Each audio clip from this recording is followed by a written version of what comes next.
అందరికీ నమస్కారం. తెలుగు ప్రజల హితం కోసం నిరంతరం శ్రమించిన ఎందరో మహానుభావులు అందరికీ వందనములు. ఆ మహనీయుల జీవితం భావితరాలకు స్ఫూర్తి. వారి త్యాగం అమూల్యం. వారి కృషి జాతికి పదనిర్దేశం. వారి ప్రతిభ జాతి గౌరవ పరిమళం. వారిని స్మరించుకోవడం మన బాధ్యత. వారి పాత్రలలో మా తోటి విద్యార్థులు మీ ముందుకు రాబోతున్నారు. నమస్కారం, నా పేరు లోకేష్. శంకరంబాడి సుందరాచారి పాత్ర ద్వారా మీ ముందుకు విచ్చేశాను.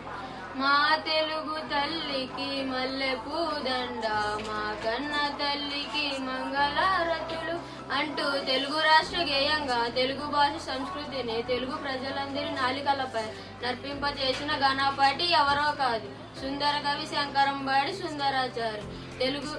తెలుగు భాష సంస్కృతులపై అమితమైన అభిమానంతో జీవించినంత కాలం వాటి పరిమళాలను తన కలంతో వెదజల్లారు.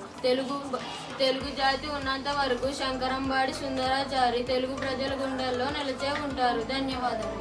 అందరికీ నమస్కారం. నా పేరు శ్రీరాజ్. నేను ఈరోజు పొట్టి శ్రీరాములు పాత్రలో మీ ముందుకి వచ్చాను.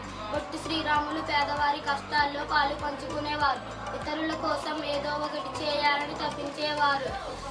ఆంధ్రులు తమిళులు కలిసి ఒకే రాష్ట్రంలో ఉండటం వల్ల తెలుగువారు అనేక ఇబ్బందులు పడటం వీరు గమనించారు. ప్రత్యేక ఆంధ్ర రాష్ట్రం కోసం శ్రీరాములు ఆమరణ నిరాహార దీక్ష ప్రారంభించారు. 1/10/1953న కర్నూలు రాజధానిగా ఆంధ్ర రాష్ట్రం ఏర్పాటైంది. ధన్యవాదాలు. అందరికీ నమస్కారం. నా పేరు మణికంఠ. ఈరోజు నేను పైడిమర్రి వెంకట సుబ్బారావు గారి పాత్ర ద్వారా మీ ముందుకు వచ్చేసాను.